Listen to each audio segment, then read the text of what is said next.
اللهم لك الحمد والشكر كما ينبغي لجلال وجهك وعظيم سلطانك وعلو مقامك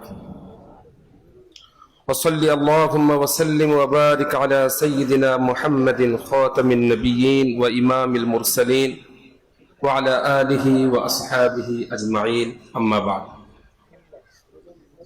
আমি আজকের সম্মানিত উলামা ইকরাম, আজকের এই মাহফিলের আয়োজক,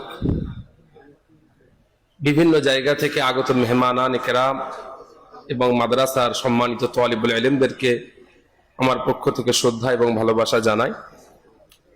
আজকের ইমামে আজম আবু হানিফা রহমাতুল্লাহ আলাইহির স্মরণের এই কনফারেন্সে আমি আলোচনা শুরু করব সর্বপ্রথম একজন ব্যক্তিকে দিয়ে।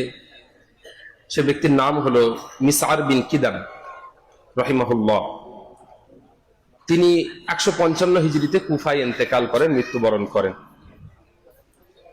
এই মিসআর বিন কিদাম যেহেতু ইমামে আজম আবু হানিফা রহমাতুল্লাহ আলাইহি 150 হিজরিতে ইন্তেকাল করেছিলেন, সেজন্য তিনি ছিলেন ইমামে আজম আবু হানিফা রহমাতুল্লাহ আলাইহির সমসাময়িক। আমরা একজন আলেমের সম্পর্কে এখানে যারা আলেম ওলামা আছে সবাই চিনি, তার নাম হলো ইমাম শামসুদ্দিন আয-যাহাবী রাহমাতুল্লাহ আলাইহি। বহু গ্রন্থের লেখক, এই প্রখ্যাত আলিম, তার একটা কিতাব লিখেছেন যার নাম হলো মানাকিবু আবি হানিফা। এই গ্রন্থের 27 পৃষ্ঠায় তিনি ইমামে আজম আবু হানিফা রহমাতুল্লাহ আলাইহির সমসাময়িক মিসআর বিন কিদামের একটা বক্তব্যকে কোট করছেন। সেখানে মিসআর বিন কিদাম রাহিমাহুল্লাহ একজন বিখ্যাত আলেম, একজন ফকিহ, একজন জাহিদ ব্যক্তিত্ব। তিনি বলছেন, তালাবতু মা আবি হানিফাতা আল হাদিসা ফাগালাবানা ওয়া আখাযনা ফি যুহদি ফাবারআ আলাইনা ওয়া তালাবনা আল ফিকহা ফাজাআ মিনহু মা তারাউনা। তিনি বলছেন, আমরা আবু হানিফা রাহিমাহুল্লাহর সাথে হাদিস শাস্ত্র অন্বেষণ শুরু করলাম, হাদিস শিখতে শুরু করলাম। এক্ষেত্রে তিনি আমাদের উপর প্রসিদ্ধি লাভ করলেন। আমরা জুহুদের দিকে, আত্মশুদ্ধির দিকে এগিয়ে গেলাম তার সঙ্গে। সেক্ষেত্রেও তিনি আমাদের ঊর্ধ্বে চলে গেলেন এবং আমরা তার সাথে ফিকহ চর্চা করা শুরু করলাম। এবং ফিকহের ক্ষেত্রে তিনি কি করেছেন সেটা তোমরা সবাই দেখতে পাচ্ছ। এই মিসআর বিন কিদাম রাহিমাহুল্লাহর বক্তব্যকে যদি আমরা সামনে রাখি, আমাদের সম্মুখে স্পষ্ট হয়ে যায় যে ইমামে আজম আবু হানিফা রহমাতুল্লাহ আলাইহি তিনি শুধুমাত্র একজন ফকিহ ছিলেন না, একই সাথে তার সময়ের শ্রেষ্ঠ মুহাদ্দিস এবং তার সময়ের শ্রেষ্ঠ জাহেদ ব্যক্তিত্ব ছিলেন। কিন্তু দুঃখজনক বিষয় হলো যে আজকে আমাদের সমাজে অনেক ব্যক্তি তারা নিজেদের সীমাবদ্ধতার কারণে, তাদের ইলমের ত্রুটির কারণে তারা বর্তমানে বলে বেড়ান ইমাম আবু হানিফা রহমাতুল্লাহ আলাইহি তিনি ফিকহের ক্ষেত্রে অনেক বড় হতে পারেন, কিন্তু হাদিস শাস্ত্রের ক্ষেত্রে তিনি ছিলেন দুর্বল, হাদিসের ক্ষেত্রে তার কোনো ভূমিকা ছিল না। আজকে আমার সংক্ষিপ্ত বক্তব্য থাকবে শুধুমাত্র এই বিষয়ের উপরে যে ইমাম আজম আবু হানিফা রহমাতুল্লাহ আলাইহির হাদিসের ক্ষেত্রে কি মর্যাদা ছিল। আমরা সকলে জানি যে 80 হিজরিতে ইমাম আজম আবু হানিফা রহমাতুল্লাহ আলাইহি কুফায় জন্মগ্রহণ করেন এবং তিনি প্রখ্যাত ফকিহ হযরত ইমাম মুহাম্মদ বিন আবি সালামা রাহিমাহুল্লাহর কাছে থেকে ফিকহ অর্জন করেন এবং তিনি ফিকহের ক্ষেত্রে জগতের শ্রেষ্ঠত্বের আসন নিয়েছেন, যে ব্যাপারে কারো কোনো সন্দেহ নেই। কিন্তু একইভাবে আমাদের জানা দরকার যে ইমাম আবু হানিফা রহমাতুল্লাহ আলাইহি শুধুমাত্র যে ফিকহ চর্চা করেছেন তা নয়, বরং এর সাথে সাথে তিনি খুব গুরুত্বের সাথে আরেকটা শাস্ত্রের চর্চা করেছেন, যে শাস্ত্রের নাম হলো হাদিস। এবং এক্ষেত্রে তিনি তৎকালীন সময়ের সর্বশ্রেষ্ঠ মুহাদ্দিসদের একজন হযরতে ইমাম আতা বিন আবি রাবাহ রাহিমাহুল্লাহর ছাত্র ছিলেন। তার হাদিস শাস্ত্র চর্চার কথাটা এবং আতা বিন আবি রাবাহ রাহিমাহুল্লাহর ছাত্র হওয়া, শিষ্যত্ব গ্রহণ করার যে কথাটা, এটা ইমাম শামসুদ্দিন যাহাবী রহমাতুল্লাহ আলাইহির মতো বড় পণ্ডিত এবং ইমাম খতিব বাগদাদি রহমাতুল্লাহ আলাইহির মতো বড় আলিম স্বীকৃতি দিয়েছেন। যেমনটা ইমাম যাহাবী রহমাতুল্লাহ আলাইহি সিয়ারু আলামিন নুবালার 6ষ্ঠ খণ্ড 392 পৃষ্ঠাতে ইমাম আজম আবু হানিফা রহমাতুল্লাহ আলাইহি সম্পর্কে বলছেন যে ওয়া আনা বিতলাবিল আসারি ওয়ারতাহালা ফি যালিক। ইমাম আবু হানিফা রহমাতুল্লাহ আলাইহি তিনি শুধুমাত্র ফিকহ চর্চা করেননি, আসার তথা হাদিসের চর্চা করেছেন এবং এর জন্য তিনি সফর করেছেন। ঠিক একই গ্রন্থে তিনি 396 পৃষ্ঠায় বলছেন যে আন্নাল ইমাম আবু হানিফা রাহিমাহুল্লাহ তালাবাল হাদিসা ওয়া আকসারা মিনহু ফি সানাতি মিআতিন ওয়া বা'দিহা। ইমাম আবু হানিফা রাহমাতুল্লাহ আলাইহি তিনি হাদিস শাস্ত্রের ক্ষেত্রে অনেক পরিশ্রম করেছেন, মেহনত করেছেন, হাদিসকে অন্বেষণ করেছেন এবং 100 হিজরির পরবর্তী সময়ে তিনি এক্ষেত্রে বড় ভূমিকা রেখেছিলেন। শুধু তাই নয়, ইমাম শামসুদ্দিন যাহাবী রাহমাতুল্লাহ আলাইহি তার রচিত মানাকিব আবি হানিফা গ্রন্থের 11 পৃষ্ঠায় বলছেন যে ওয়াসামি আল হাদিস মিন আতা ইবনে আবি রাবাহ বিমাক্কাহ ওয়া ক্বালা মা রাআইতু আফদালা মিন আতাইন। তিনি বলছেন যে ইমাম আজম আবু হানিফা রাহমাতুল্লাহ আলাইহি তিনি আতা বিন আবি রাবাহের ছাত্র ছিলেন হাদিসের ক্ষেত্রে এবং তিনি বলেছেন যে আমি আতা বিন আবি রাবাহের থেকে বড় পণ্ডিত, বড় আলেম, বড় ব্যক্তিত্ব আমি আর কাউকে দেখিনি। ঠিক একইভাবে ইমাম শামসুদ্দিন যাহাবী রাহমাতুল্লাহ আলাইহির আরেকটা বই আছে যে বইটার নাম হলো দুআলুল ইসলাম। এই বইটা আমাদের ভারতবর্ষের হায়দ্রাবাদ থেকে 1337 হিজরিতে প্রকাশিত হয়েছে। এই বইয়ের প্রথম খণ্ডের 89 পৃষ্ঠাতে বলা হচ্ছে যে ওয়া আকবারু শুয়ুখিহি আতা ইবনে আবি রাবাহ ওয়া শাইখুহু ফিল ফিকহি হাম্মাদ ইবনে আবি সুলাইমান। তিনি বলছেন যে ইমাম আজম আবু হানিফা রাহমাতুল্লাহ আলাইহির সর্বশ্রেষ্ঠ শিক্ষকদের মধ্যে একজন ছিলেন আতা বিন আবি রাবাহ এবং ফিকহের ক্ষেত্রে তার শিক্ষক ছিলেন হাম্মাদ বিন আবি সুলাইমান। এখন এখানে প্রশ্ন হচ্ছে এই যে ইমাম আজম আবু হানিফা রাহমাতুল্লাহ আলাইহির শিক্ষক আতা বিন আবি রাবাহ তিনি কে ছিলেন? তিনি কে ছিলেন তার একটা পরিচয় সংক্ষেপে দিই। তিনি ছিলেন সেই ব্যক্তি যিনি হাদিস শুনেছেন সাইয়্যিদা আম্মাজান আয়েশা রাদিয়াল্লাহু তাআলা আনহার কাছে। তিনি ছিলেন সেই ব্যক্তি যিনি হাদিস শুনেছেন আম্মাজান উম্মু সালামা রাদিয়াল্লাহু তাআলা আনহার কাছে। আবু হুরায়রা, ইবনে আব্বাস, আব্দুল্লাহ বিন আমর ইবনুল আস, আব্দুল্লাহ বিন উমর, জাবির বিন আব্দুল্লাহ, আব্দুল্লাহ বিন জুবায়ের, মুয়াবিয়া রাদিয়াল্লাহু তাআলা আনহু, আবু সাঈদ আল খুদরি রাদিয়াল্লাহু তাআলা আনহুম আজমাইন তাদের থেকে। তাহলে দেখা যাচ্ছে ইমাম আজম রাহিমাহুল্লাহ যার থেকে হাদিস শাস্ত্রের ব্যুৎপত্তি অর্জন করেছেন তিনি সরাসরি সাহাবাদের মধ্যেকার সর্বশ্রেষ্ঠ ব্যক্তিদের মধ্যেকার একজনের ছাত্র ছিলেন। শুধু তাই নয়, তার ছাত্র আর কে ছিলেন? আতা বিন আবি রাবাহের কাছে আর কে পড়েছেন? তার কাছে পড়েছেন ইমাম আউজাই, ইবনু জুরাইজ, লাইস বিন সাদ, মুজাহিদ বিন জাবার, আবু ইসহাক সাবিঈ, কাতাদা বিন দিআমা, আমর বিন শুআইব, আমাশ, জাফর আস-সাদিক, আইয়ুব আস-সাখতিয়ানি, ইয়াহইয়া ইবনে আবি কাসীর রাহিমাহুমুল্লাহ মতো বড় বড় পণ্ডিতেরা। আজকে যারা বর্তমান সময়ে শায়েখ গুগলের ছাত্র, শায়েখ ইউটিউবের ছাত্র, শায়েখ হোয়াটসঅ্যাপ গ্রুপের ছাত্র, যারা বলে বেড়ায় যে ইমাম আজম আবু হানিফা রাহমাতুল্লাহ আলাইহি হাদিস শাস্ত্রের ক্ষেত্রে দুর্বল ছিলেন, আমরা তাদের কাছে বলি যে তোমাদের শিক্ষক হচ্ছে গুগল, তোমাদের শিক্ষক হচ্ছে ইউটিউব, তোমাদের শিক্ষক হচ্ছে হোয়াটসঅ্যাপ।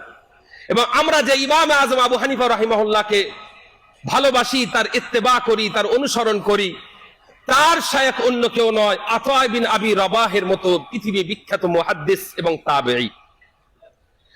আরেকটা বিষয় লক্ষ্য করা দরকার যে আমরা সকলে জানি যে ইমাম আজম আবু হানিফা রাহমাতুল্লাহ আলাইহি দীর্ঘ কাল যাবত ধরে হযরত হাম্মাদ বিন আবি সুলাইমান রাহিমাহুল্লাহর কাছে ফিকহ অর্জন করেছেন। এখন হাম্মাদ বিন আবি সুলাইমান তিনি শুধুমাত্র একটা জাস্ট ফকিহ ছিলেন না, তিনি একই সাথে ছিলেন একজন বড় মুহাদ্দিস। তার কাছে জমা হয়েছিল সাহাবাদের ইলমের একটা বড় খনি।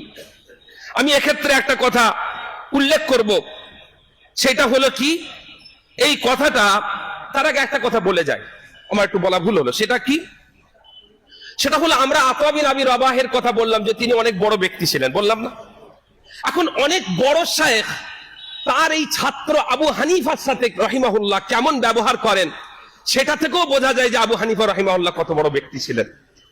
আমি একটা কিতাবের নাম বলছি যে কিতাবটার নাম হলো তারিখ বাগদাদ। এখানে উপস্থিত সমস্ত আলেম নাম শুনেছেন, ইমাম খতিব আল বাগদাদি রাহমাতুল্লাহ আলাইহির লেখা। এই বইয়ের 13তম খণ্ডের 339 পৃষ্ঠাতে একজন ব্যক্তি বলছেন, সেখানে বলা হচ্ছে যে কুন্না নাকুনু ইনদা আতাইন বাদুনা খালফা বাদিন ফাইযা জাআ আবু হানিফা আওসা লাহু ওয়া আদনাহু। তিনি বলছেন যে ইমাম আজম আবু হানিফা রাহিমাহুল্লাহ শিক্ষক আতা বিন আবি রাবাহের সামনে যখন বড় বড় আলেমরা মুহাদ্দিসরা এসে বসতেন, তারা একে অপরের পেছনে তারা একটা মজলিসে এসে বসতেন, কিন্তু যখন সেই মজলিসে আবু হানিফা রাহিমাহুল্লাহ ঢুকতেন তখন আতা বিন আবি রাবাহ শিক্ষক তার এই ছাত্রের জন্য অন্য ছাত্রদেরকে সরিয়ে দিতেন এবং তাকে সামনে ডেকে নিতেন। এখান থেকে বোঝা যায় যে আতা বিন আবি রাবাহের মতো মুহাদ্দিসের কাছে ইমাম আজম রাহিমাহুল্লাহর মর্যাদা কতটা বেশি ছিল। এবারে হাম্মাদ বিন আবি সুলাইমানের কাছে যায়। তিনি শুধুমাত্র একজন ফকিহ ছিলেন না, তিনি ছিলেন একজন মুহাদ্দিস। হযরত খতিব বাগদাদি রাহমাতুল্লাহ আলাইহি আবু হানিফা রাহিমাহুল্লাহর একটা কোটেশন তার তারিখে বাগদাদের মধ্যে নকল করেছেন। স্বয়ং আবু হানিফা রাহিমাহুল্লাহ বলছেন, দখলতু আলা আবি জাফর আমিরুল মুমিনিন। আমরা জানি আব্বাসী খেলাফতের দ্বিতীয় খলিফা আবু জাফর আল মনসুর। তিনি বলছেন, আমি তার কাছে একদিন প্রবেশ করলাম, তার সামনে হাজির হলাম। সেই সময়তে আমাকে তিনি জিজ্ঞেস করলেন, ইয়া আবা হানিফা আম্মান আখাযতাল ইলম, এ আবু হানিফা, তিনি কোথা থেকে ইলম শিখেছো? সঙ্গে সঙ্গে তিনি বলছেন, আমি তাকে উত্তর দিলাম, আন হাম্মাদিন আন ইব্রাহিমা আন উমর ইবনে আল খাত্তাবি ওয়া আলী ইবনে আবি তালিব ওয়া আব্দুল্লাহ ইবনে মাসউদ ওয়া আব্দুল্লাহ ইবনে আব্বাস রাদিয়াল্লাহু তাআলা আনহুম আজমাইন। ইমাম আযম রাহিমাহুল্লাহ বললেন, আমি ইলম শিখেছি হাম্মাদের কাছ থেকে। হাম্মাদ ইলম শিখেছেন ইব্রাহিম আন-নাখাই থেকে, এবং তিনি ইলম অর্জন করেছেন কার কাছ থেকে? ওমর বিন খাত্তাবের থেকে, আলী বিন আবি তালিবের থেকে, আব্দুল্লাহ বিন মাসউদের থেকে, আব্দুল্লাহ বিন আব্বাস রাদিয়াল্লাহু তাআলা আনহুমের থেকে। এই কথা শুনে আবু জাফর আল মনসুর বললেন, বাহ বাহ, অর্থাৎ খুব সুন্দর, দারুণ। তিনি বললেন যে ইস্তাওসাকতা মা শি'তা ইয়া আবা হানিফা আত-তাইয়িবিন আত-তাহিরিন আল-মুবারাকিন। তিনি বললেন, হে আবু হানিফা, আপনি তো নিজেকে যেখান থেকে পেরেছেন, যত জায়গা থেকে পেরেছেন, নিজেকে তো মজবুত করে ফেলেছেন। আপনি তো নিজেকে মজবুত করেছেন পবিত্র, পরিশুদ্ধ এবং বরকতওয়ালা ব্যক্তিদের থেকে। এখান থেকে বোঝা যায় যে ইমাম আযম আবু হানিফা রাহিমাহুল্লাহর কাছে বড় বড় সাহাবাদের ইলম একত্রিত হয়েছিল, এবং আমরা জানি সাহাবাদের ইলম হলো রাসূলুল্লাহ সাল্লাল্লাহু আলাইহি ওয়াসাল্লামের সুন্নাহ। ঠিক এই কারণেই তিনি কতটা সুন্নাত অর্জন করেছিলেন, কতটা সুন্নাতের ইলম অর্জন করেছিলেন, সেই কথা বোঝার জন্য আমি একজন ব্যক্তির কোটেশন নকল করব, যার নাম হলো খালফ বিন আইয়ুব। এই খালফ বিন আইয়ুব কে ছিলেন? তার ব্যাপারে ইমাম যাহাবী রাহমাতুল্লাহ আলাইহি বলেন, আল ইমাম আল মুহাদ্দিস আল ফাকিহ মুফতি আল মাশরিক আবু সাঈদ আল আমিরি আল বালখি আল হানাফি আল জাহিদ আহলু ইলমি আলিম আহলি বালখ। তিনি কে ছিলেন? এই যে খালফ বিন আইয়ুব, যিনি ছিলেন একজন ইমাম, একজন মুহাদ্দিস, একজন ফকিহ, যিনি মাশরিকের অর্থাৎ পূর্বাঞ্চলের মুফতি ছিলেন, এবং তিনি ছিলেন বালখের সবথেকে বড় আলেমদের মধ্যে অন্যতম। তিনি ইমাম আযম আবু হানিফা রাহমাতুল্লাহ আলাইহির সুন্নাতের ব্যাপারে ইলমের পরিচয় দিতে গিয়ে বলছেন, যেটা খতিব বাগদাদি রাহমাতুল্লাহ একটা তারিখে উল্লেখ করেছেন। তিনি বলছেন, সারাল ইলমু মিনাল্লাহি তাআলা ইলা মুহাম্মাদিন সাল্লাল্লাহু আলাইহি ওয়াসাল্লাম।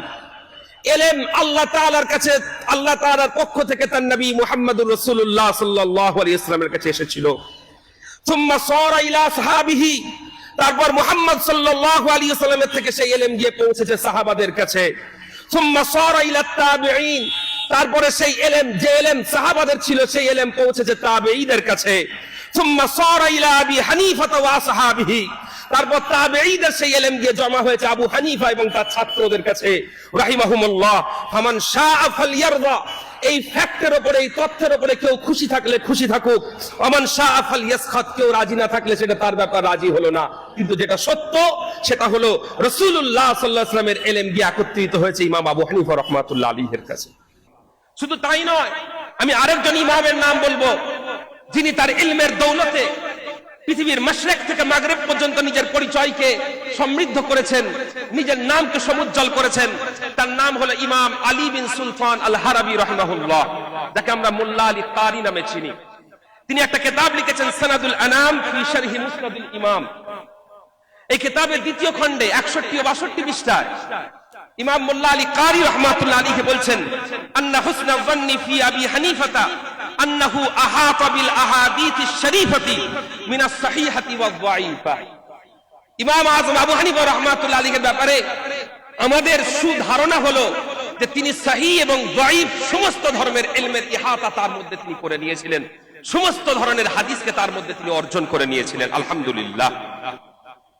ঠিক এই কারণেই পরবর্তী যুগের ইমাম আবু দাউদ, ইমাম তিরমিজি, হাকিম নিসাবুরি, ইমাম বাইহাকি, হযরত ইবনে আব্দুল বার, এদের মতো বিখ্যাত মুহাদ্দিস এবং হাফিজুল হাদিসরা ইমাম আযম আবু হানিফা রাহিমাহুল্লাহকে ইমাম বলেছেন এবং হাদিসের জারহ ও তা'দীলে তার বক্তব্যকে গ্রহণ করেছেন।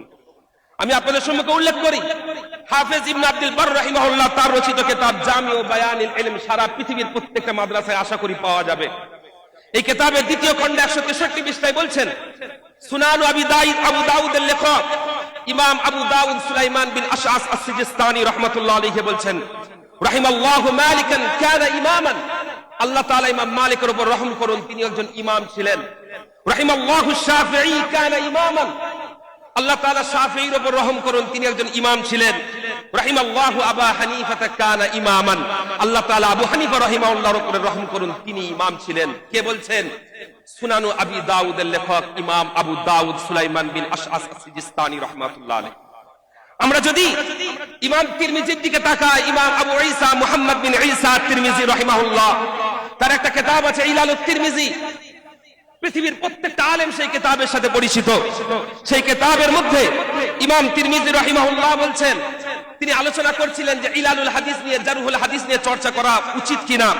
তিনি বললেন, ওয়াকাদ আবা বাদু মান লাম ইয়াফহাম আলা আহলিল হাদিস আল কালাম ফির রিজাল।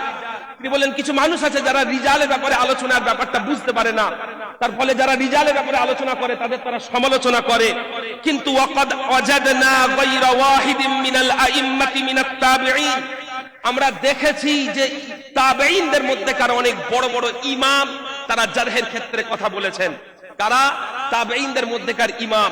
এরপরে তিনি উদাহরণ দিতে গিয়ে সেখানে উল্লেখ করলেন, হাদাসানা মাহমুদ ইবনে গাইলানা ওয়া বিহি ক্বালা হাদাসানা আবু ইয়াহইয়া আল-হাম্মানি ক্বালা সামি'তু আবা হানিফা ইয়াকুলু মা রাআইতু আহাদান আকযাবা মিন জাবির আল-জুফি।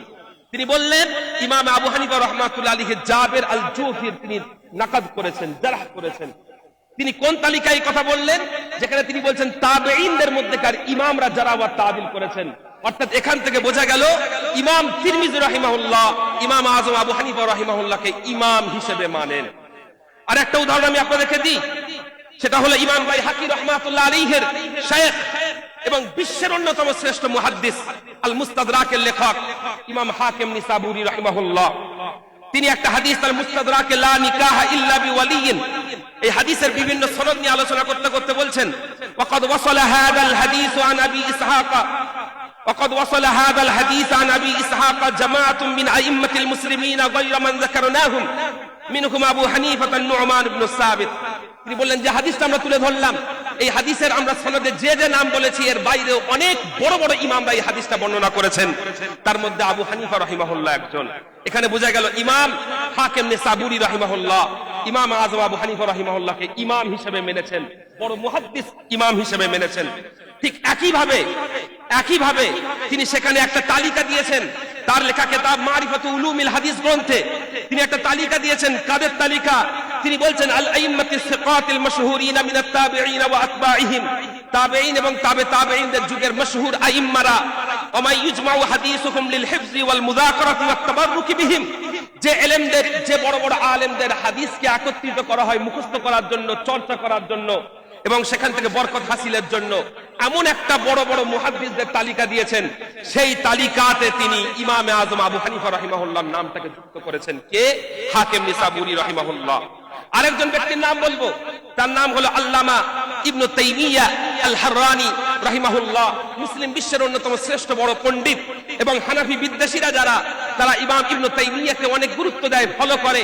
সেই ইমাম ইবনে তাইমিয়ার একটা কিতাব আছে মিনহাজুস সুন্নাতিন নাবাবিয়্যাহ ফি নাকদি কওলি শিয়াতি আল কাদেরিয়্যাহ ওয়াল কাদারিয়্যাহ, এই কিতাবের মধ্যে তিনি তৃতীয় খণ্ড 142 পৃষ্ঠায় বলছেন, ওয়া হাউলাই আহলুল ইলমি আল্লাযীনা ইয়াবহাসুনা আল-লাইলা ওয়ান নাহারা আনিল ইলম।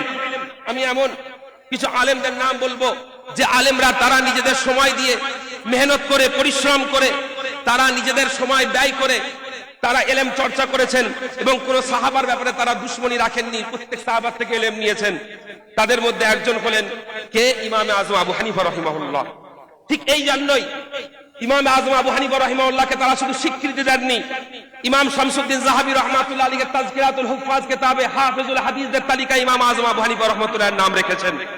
একইভাবে ইমাম হাফিজ ইবনে নাসিরউদ্দিন তার রচিত কিতাব আত-তিবয়ান লি বাদিয়াতিল বায়ান গ্রন্থে, যেটা হাফিজুল হাদিসদের তালিকা, সেখানে ইমাম আযম হুজুরের নাম রেখেছেন। জামাল বিন মিরবাদ আল হাম্বলি তার রচিত তাবাকাতুল হুফাজ কিতাবে ইমাম আবু হানিফা রাহমাতুল্লাহ আলাইহির নাম রেখেছেন। ইমাম জালালউদ্দিন সুয়ুতি রাহমাতুল্লাহ আলাইহি তার তাবাকাতুল হুফাজ কিতাবে হাফিজুল হাদিসদের তালিকাতে ইমাম আযম আবু হানিফা রাহমাতুল্লাহ আলাইহির নাম রেখেছেন। এবং একইভাবে হাফেজ শামসুদ্দিন মুহাম্মদ বিন ইউসুফ আস-সালেহি আদ-দামেশকি রাহিমাহুল্লাহ, যিনি আবু হানিফা রাহমাতুল্লাহ আলাইহির মর্যাদার উপরে উকুদুল জুমান ফি মানাকিবিল ইমাম আযম আবি হানিফা আন-নুমান, এই কিতাবের মধ্যে তিনি বলেছেন আবু হানিফা রাহিমাহুল্লাহ তিনি কে ছিলেন? তিনি ছিলেন মিন কিবারি হুফাজিল হাদিস, পৃথিবীর শ্রেষ্ঠ হাদিসের হাফেজদের মধ্যেকার অন্যতম ছিলেন। আমি শেষ করব একজন ব্যক্তির কথা দিয়ে, সেই ব্যক্তির নাম হলো মুহাদ্দিস ইসমাইল আল আজলুনি রাহিমাহুল্লাহ। আমি সংক্ষেপ করছি তার কথা দিয়ে। তিনি তার কিতাব ইকদুল জাওয়াহিরিস সামিন কিতাবের মধ্যে আবু হানিফা রাহমাতুল্লাহ আলাইহির পরিচয় দিয়েছেন। পরিচয় দিতে গিয়ে তিনি বললেন যে আহাদুম মান উদ্দা মিনাত তাবিঈন, যাকে তাবিঈনদের মধ্যে গণনা করা হয়, যিনি ছিলেন ইমামুল মুজতাহিদিন বিলা নিজাইন, পৃথিবীর সমস্ত মুজতাহিদদের অপ্রতিদ্বন্দ্বী ইমাম। তিনি ছিলেন আউয়ালু মান ফাতাহা বাবাল ইজতিহাদ বিল ইজমা, পৃথিবীর সমস্ত উলামার ইজমা হয়েছে, পৃথিবীর সমস্ত উলামা একমত হয়েছেন যে ইমাম আযম আবু হানিফা রাহিমাহুল্লাহ তিনি ইজমার দ্বারকে উন্মোচন করেছেন। এবং বলা হয়েছে যে তার ইলমের দিকে যে তাকাবে তার ইলমের বড়ত্বকে সে অনুভব করবে। শেষে তিনি একটা কথা বললেন, এই কথাটা বলে আমি শেষ করব। তিনি বলছেন যে বর্তমান সময়ে ওয়াকাদ আজমা আন নাকিলুন আনহু আহলুল উসুল ওয়া আহলুল হাদিস আন্নাহু ইউকদ্দিমুল হাদিস আস-সাহিহা আলাল কিয়াসিল মু'তাবার। ইমাম আযম আবু হানিফা রাহিমাহুল্লাহ যিনি সহিহ হাদিসকে কিয়াসের থেকে বেশি গুরুত্ব দিতেন, যদিও তার থেকে হাদিসের বর্ণনা কম হয়েছে, কিন্তু তিনি ছিলেন হাফেজুল হাদিস। কারণ এবং তিনি বললেন ইমাম হওয়ার জন্য বেশি রিওয়ায়াত করাটা জরুরি নয়, হাদিস বেশি বোঝাটা জরুরি। আমি সংক্ষেপ করব কারণ বহু উলামারা আসবেন, আমি শুধুমাত্র এখানে অনেক আলেম বসে আছেন, আমি দুটো কিতাবের নাম সাজেস্ট করে আমার বক্তব্য শেষ করব। আপনারা এই টপিকের উপর আরো পড়াশোনা করতে চাইলে এই দুটো কিতাব প্লিজ পড়বেন। প্রথম কিতাবটার লেখক হলেন শাইখুল ইসলাম ইমাম জাহিদ আল কাউসারি রাহিমাহুল্লাহ। কিতাবটার নাম হলো ফিকহু আহলিল ইরাক ওয়া হাদিসুহুম, এর তাহকিক করেছেন শাইখ আল্লামা মুহাদ্দিস মুহাক্কিক আব্দুল ফাত্তাহ বুগুদ্দা রাহিমাহুল্লাহ। এই কিতাবটা আপনারা পড়তে পারেন। এবং দ্বিতীয় একটা কিতাব যেটা লিখেছেন আল্লামা মুহাদ্দিস মুহাক্কিক ফাকিহ শেখ মুহাম্মদ আব্দুর রশিদ নুমানি রাহিমাহুল্লাহ, এটা প্রকাশ করেছেন মুহাদ্দিস মুহাক্কিক আব্দুল ফাত্তাহ বুগুদ্দা রাহিমাহুল্লাহ। ওইটার নাম মাকানাতুল ইমাম আবি হানিফা ফিল হাদিস। এই দুটো কিতাব আমি আপনাদের সকলকে পড়ার জন্য অনুরোধ করব। এর মাধ্যমে ইমাম আযম আবু হানিফা রাহিমাহুল্লাহ তার মাযহাবে এবং হানাফি মাযহাবের উলামাদের হাদিসের ক্ষেত্রে কি মাকাম ছিল, কি গুরুত্ব ছিল, সেটা সম্পর্কে আমরা স্পষ্ট ধারণা রাখতে পারবো। আমি এই বলে আমার বক্তব্য শেষ করছি। ওয়া আখিরু দাওয়ানা আলহামদুলিল্লাহি রাব্বিল আলামিন। আসসালামু আলাইকুম ওয়া রাহমাতুল্লাহি ওয়া বারাকাতুহু।